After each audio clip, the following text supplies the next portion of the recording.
Senhor esteja convosco. Ele está no meio de nós. Proclamação do Evangelho de Jesus Cristo, segundo Marcos.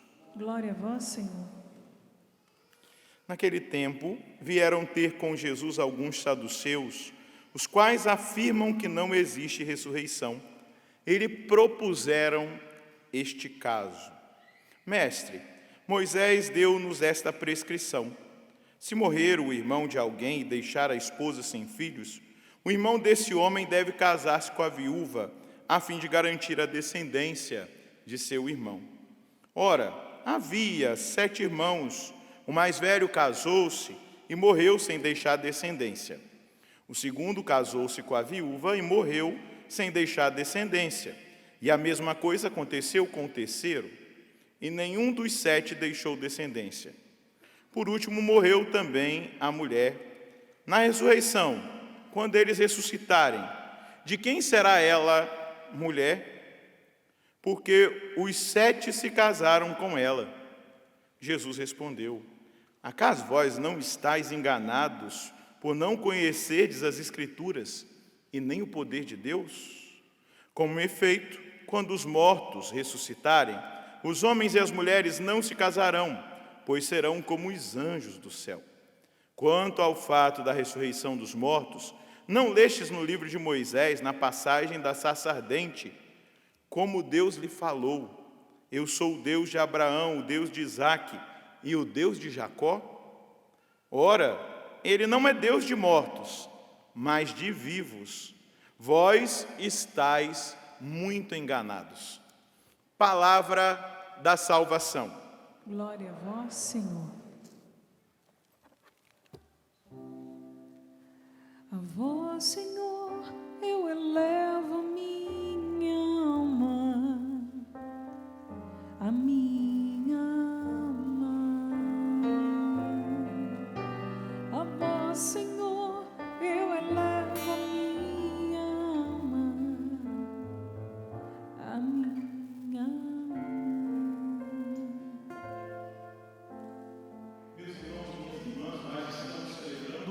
O tempo comum, e nesse tempo comum que a Santa Igreja nos conduz, depois de termos celebrado aí a Páscoa do Senhor, nós precisamos entender que há uma direção da parte de Deus. Há um chamado que Deus nos faz para nós vivermos uma vida no Espírito. Uma vida espiritual, uma vida marcada pela força do Espírito Santo. E a liturgia da palavra de hoje nos mostra, nos dá pistas muito importantes para que nós apliquemos na nossa vida. Veja bem, tanto Tobit quanto Sara estão na realidade do exílio. São judeus no exílio. Tobit, se você tem acompanhado a leitura, ele era um homem muito justo, muito caridoso e orante. E num belo dia ele estava encostado num lugar e ali tinha uns pardais, e os pardais defecaram, e aquele cocô do pardal caiu nos olhos de Tobit, criou uma mancha e ele ficou cego. Essa era a situação de Tobit. Mas se você percebe, se você ouviu bem a oração, Tobit não está aflito e nem orando e nem pedindo a Deus a cura física dele.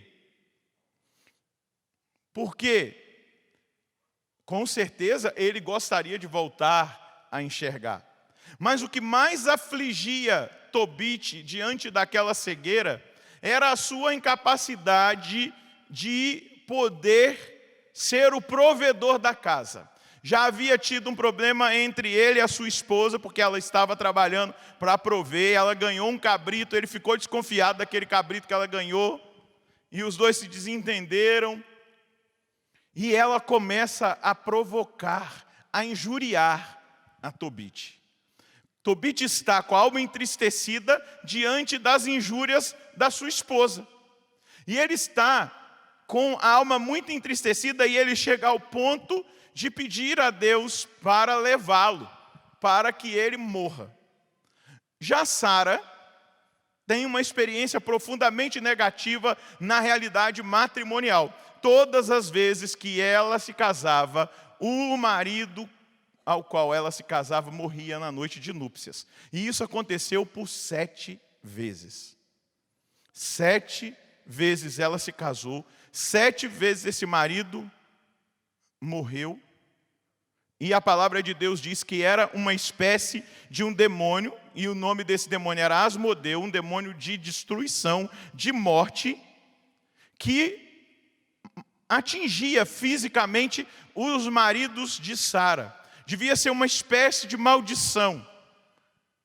E Sara não está, num primeiro momento, pedindo a libertação daquela realidade. Sara está entristecida, envergonhada, porque a escrava do seu pai a insulta, injuria. E diz para ela que matava os maridos na noite de núpcias, e que ela era uma desgraçada, que nunca teria uma família e nunca teria filhos. Os dois, diante de uma tristeza, de uma injúria, a tristeza atingiu tamanha intensidade no coração de Sara, que ela pensou até mesmo em tirar a própria vida. Mas ela, moralmente, ela pensa: se eu fizer uma coisa dessa, eu vou ser causa de injúria para o meu pai, e o meu pai não merece essa injúria. Ele não merece ser injuriado como eu estou sendo. E aí ele será por conta de uma escolha errada que eu vou fazer. E aí ela volta atrás e os dois se colocam em oração. Primeira coisa que nós precisamos compreender na liturgia da palavra hoje: a oração, em primeiro lugar, ela muda o nosso interior. Veja o ensinamento que a palavra nos traz. Quando nós estamos vivendo uma tribulação, um sofrimento, uma angústia, quando nós estamos passando por alguma situação difícil, ao invés de nós nos afastarmos, nós precisamos nos colocar na presença de Deus. Porque, em primeiro lugar, acontece uma transformação no nosso interior. Todas as vezes que nós nos colocamos diante da presença de Deus, e o interessante é que eles adoram a Deus, eles não acusam a Deus, eles não culpam a Deus pela realidade que eles estão vivendo, mas eles pedem socorro a Deus. Eles não tinham mais ninguém, eles só tinham o Senhor, e só o Senhor podia socorrê-los naquela angústia. Essa é a primeira realidade. A oração muda o nosso interior. Mas também a oração muda a nossa realidade. Tem um santo na igreja, um santo até dos nossos tempos, do século XX, chamado José Maria Escrivá, o fundador da Opus Dei, que ele vai dizer assim: persevera na oração, ainda que o teu esforço pareça estéril. Eu vou repetir: persevera na oração, ainda que o teu esforço pareça estéril. A oração é sempre fecunda. Repita comigo: a oração é sempre fecunda.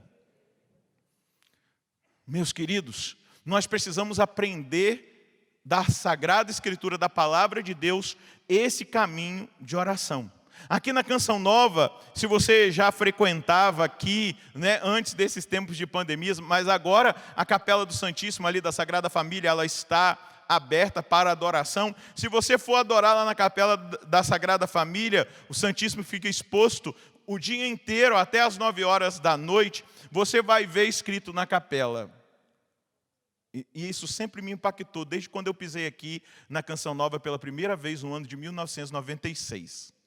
Está escrito lá: tudo pode ser mudado pela oração. Diga para quem está do seu lado: tudo pode ser mudado pela oração. Amém? A primeira realidade que a oração atinge somos nós mesmos, o nosso coração, a nossa vida. E eles experimentaram exatamente isso.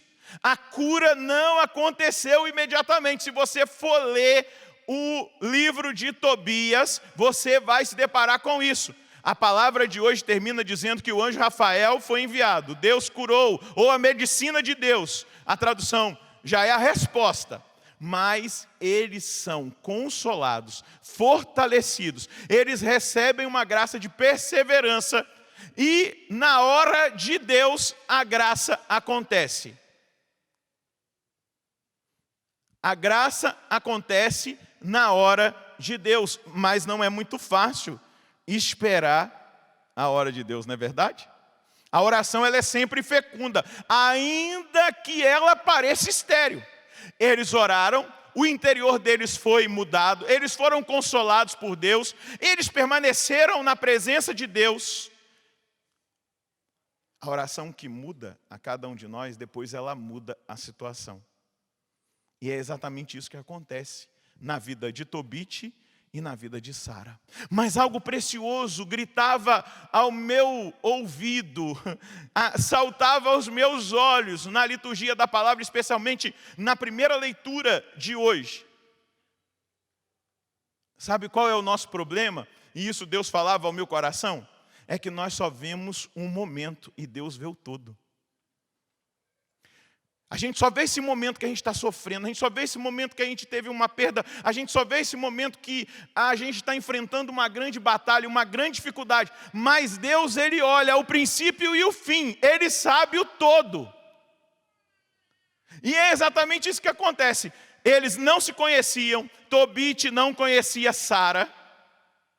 E quando Deus envia o anjo Rafael conduz o filho de Tobit para ir até um determinado lugar para buscar a cura do seu pai. E nesse caminho de condução de Deus, Tobias encontra Sara. O Deus que vê tudo, Ele não vê só um momento. Por isso que nós precisamos crescer na confiança em Deus. Mesmo que Deus não tenha respondido a nossa oração ainda, mesmo que nós ainda lutemos diante das angústias que nós enfrentamos, nós precisamos acreditar que o Deus que nós servimos, adoramos, buscamos, estamos aqui na presença dEle, Ele é o Deus que vê o princípio e o fim. E eu preciso confiar nele. Sara confiou. Tobit confiou. E o Deus que vê o todo, que naquele momento só trouxe consolação e não trouxe uma cura imediata, uma libertação imediata, o Deus que vê o todo envia Rafael e na sua divina providência ele leva. Tobit não sabia que era Rafael, achava que era um homem. Depois Rafael vai se revelar para ele, vai dizer que é o anjo de Deus que foi enviado. E aí as coordenadas são dadas. Tobit é curado da cegueira. E Sara se liberta daquele demônio chamado Asmodeu, casando-se com Tobias. E ali em oração, durante dias, depois das núpcias, aquele demônio é expulso. Aquela espécie maligna, demoníaca, não tem mais poder, porque eles confiaram a vida deles a Deus. E quando nós confiamos a nossa vida a Deus, nós sabemos que no tempo de Deus, na hora de Deus, talvez de uma maneira que nós nunca imaginaríamos, a vontade de Deus se estabelece. Mas eu e você precisamos acreditar na providência de Deus. Eu e você precisamos acreditar que nenhuma oração que nós fazemos fica sem resposta. Eu e você precisamos acreditar que o Deus que conhece todas as coisas está do nosso lado e Ele não nos abandonará. Só que Ele quer nos treinar na oração. Ele quer que eu e você tenhamos uma vida intensa de oração. Para que nessa vida intensa de oração, cada vez mais a nossa vida, o nosso coração, a nossa mente, todo o nosso ser se torne aberto à ação de Deus. E nessa abertura Deus possa fazer aquilo que é o projeto, a vontade, o desígnio, o desejo dEle para a nossa vida. Acredita no Deus que conhece o início e o fim. Não fica preso ao momento que parece que nada dá certo, que Deus não me ouve, que Deus me abandonou, que é isso, que é aquilo. Não, acredita, confia, porque é exatamente isso que Ele quer fazer em nós. Veja só, olha o que a igreja vai nos ensinar sobre a oração. A oração é a vida do coração novo.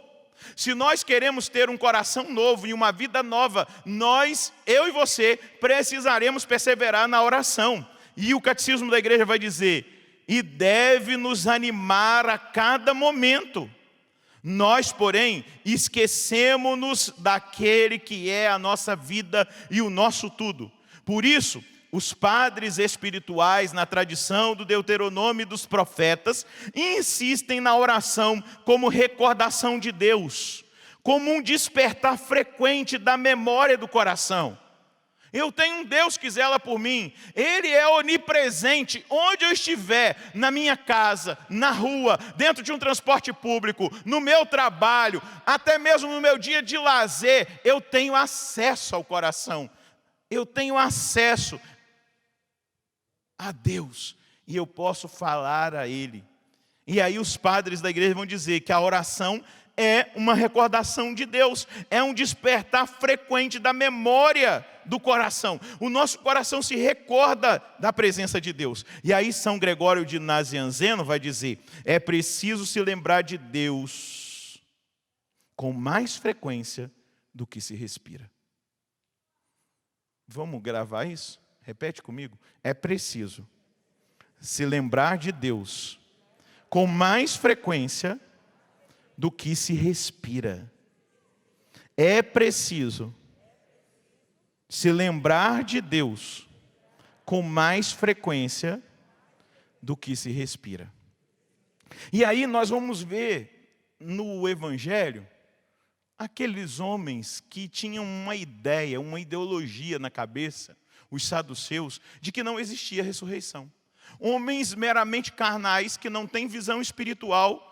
Eu imagino que não eram homens de uma oração verdadeira, uma oração do coração, onde eles se colocavam na presença de Deus e eles foram traídos. Jesus falou, olha, o que parece é que vocês não conhecem as Escrituras.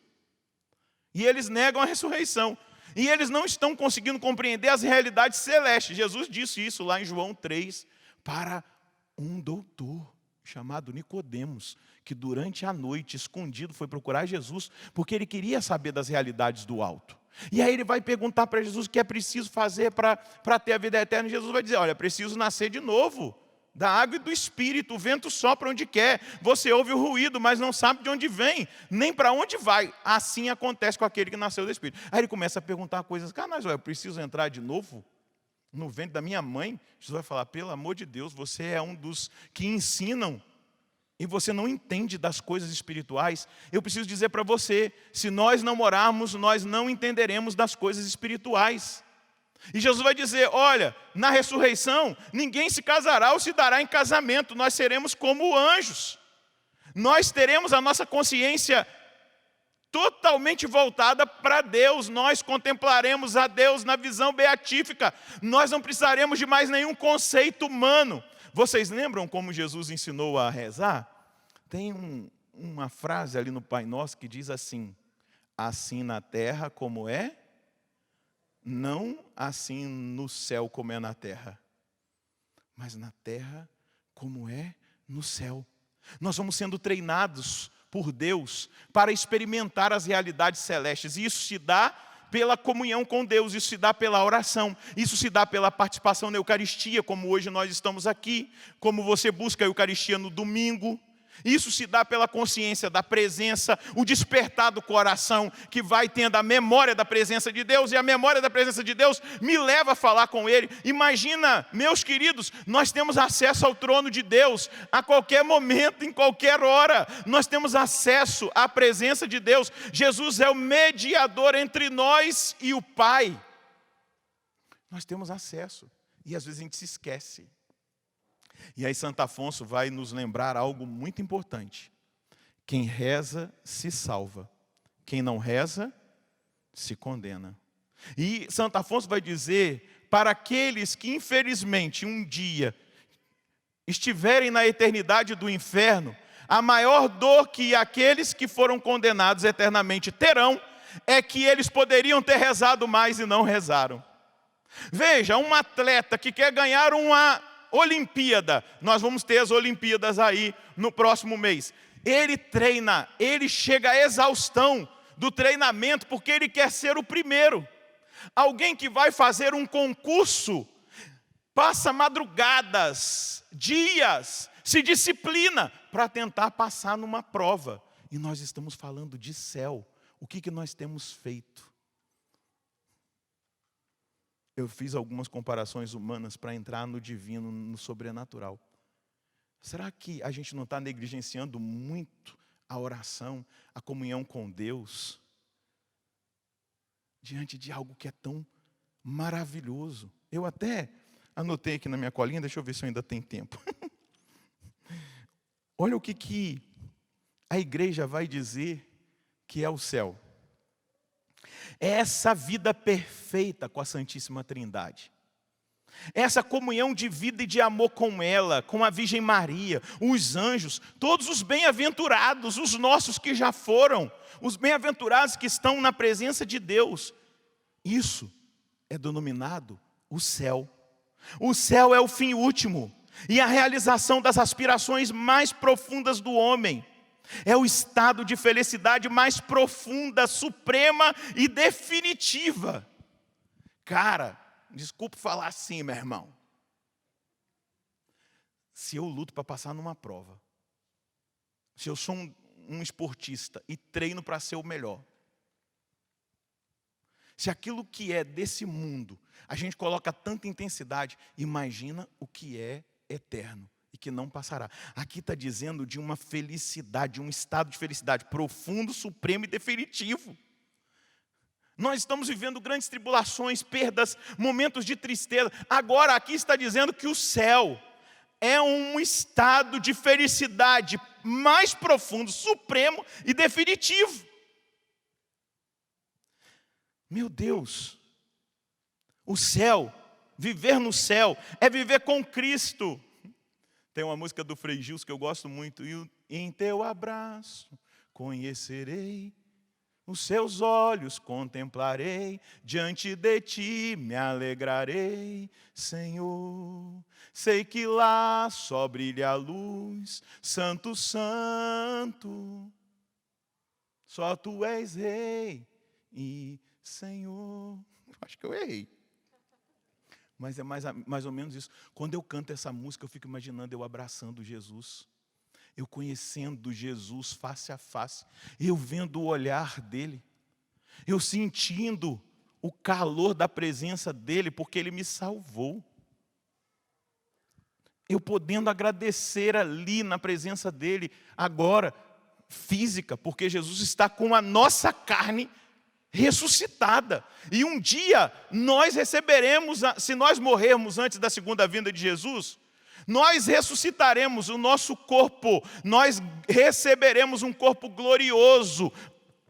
Um corpo glorioso. Os apóstolos viram Jesus comer. Ele disse para Tomé: toca na chaga do meu peito, na minha mão.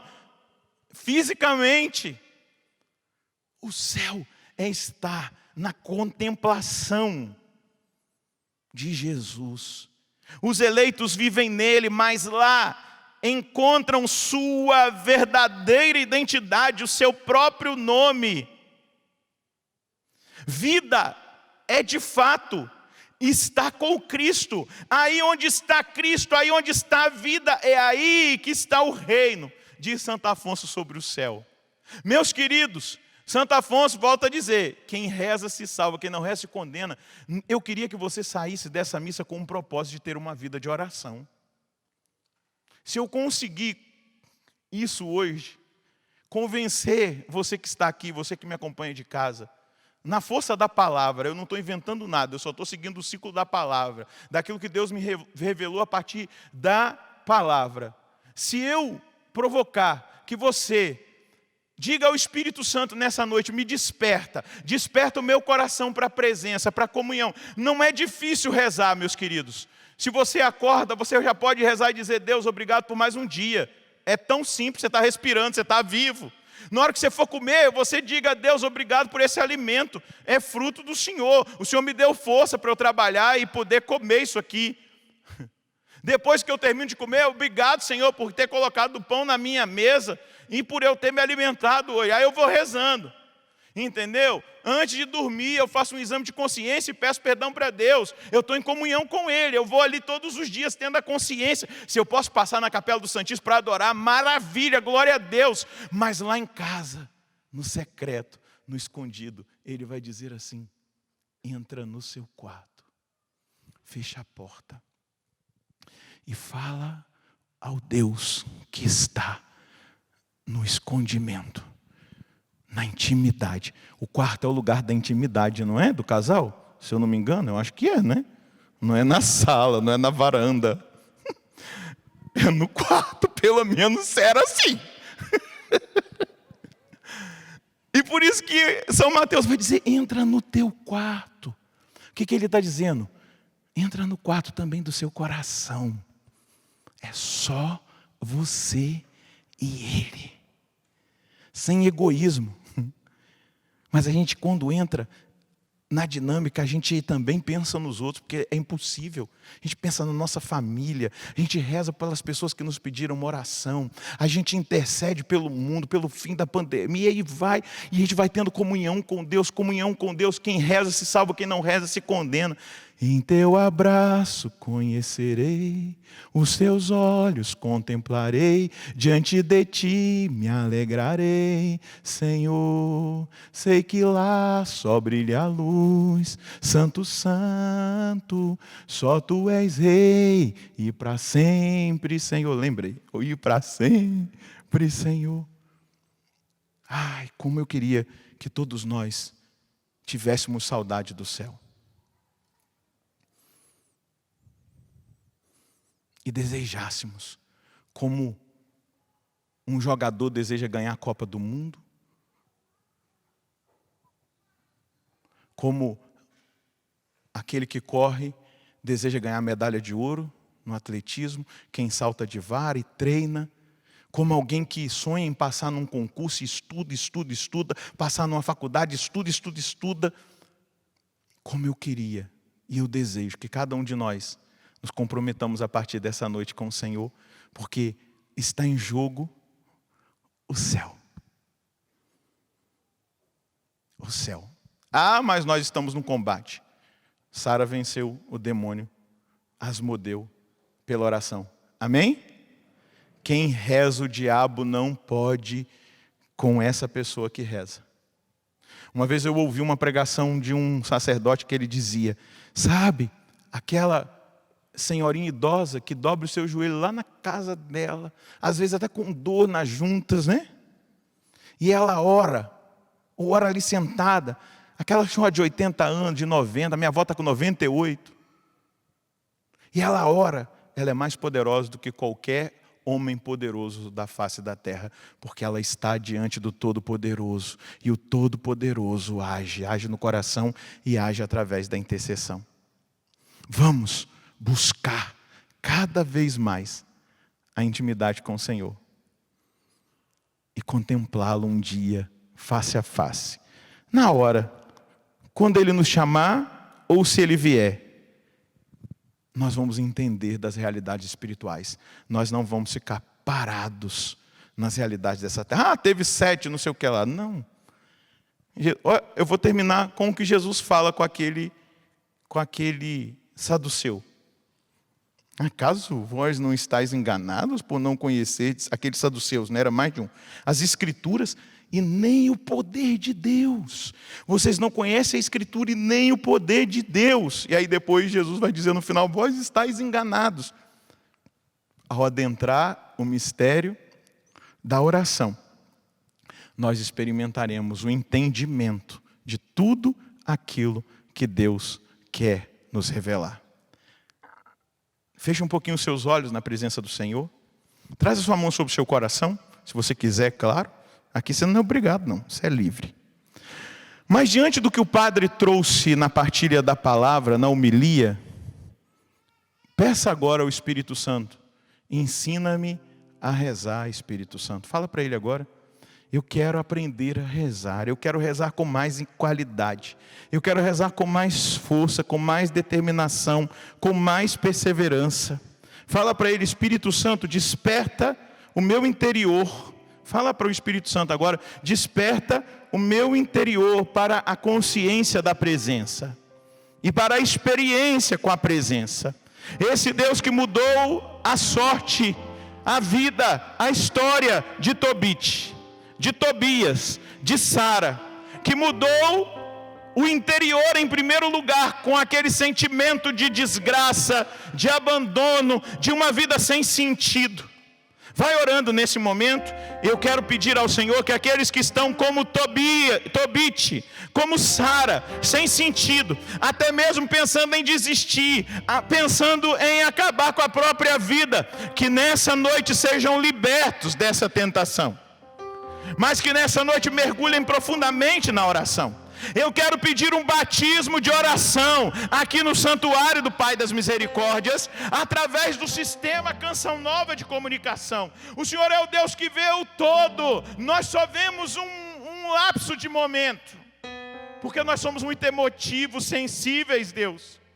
O Senhor vê o todo, e às vezes a gente acha que o Senhor não está ouvindo a nossa oração. Mas eu te peço nessa noite um batismo de oração, um reavivamento na vida de oração, uma intimidade maior com o Senhor pela palavra, um desejo de estar mais na sua presença, na Eucaristia, especialmente no domingo. Um desejo, Senhor Deus, de contemplar os mistérios a partir do Santo Terço, da oração. É o que nós pedimos, é o que eu peço. Mas, Senhor, eu peço sobre cada um aqui. O Senhor disse lá em Romanos 8, 26, que nós não sabemos orar como convém. E o Senhor nos deu uma graça. O Senhor disse que o Espírito do Senhor intercederia, oraria em nós com gemidos inefáveis. E esses gemidos inefáveis o Senhor entenderia, e Ele entraria em comunhão de vontade. O pedido do Espírito em nós, em comunhão de vontade com a sua vontade, e a graça se derramaria. Eu estou pedindo agora também o dom das línguas, para cada pessoa que aqui está e para todos aqueles que acompanham de casa. Vai orando agora no Espírito, rega o que você ouviu. Se você não orava assim, eu acabei de pedir, e eu tenho fé de que Deus escutou o meu pedido. A voz, Senhor, eu elevo a minha alma. Nós cantamos no Salmo. Então eleve agora a sua alma ao Senhor.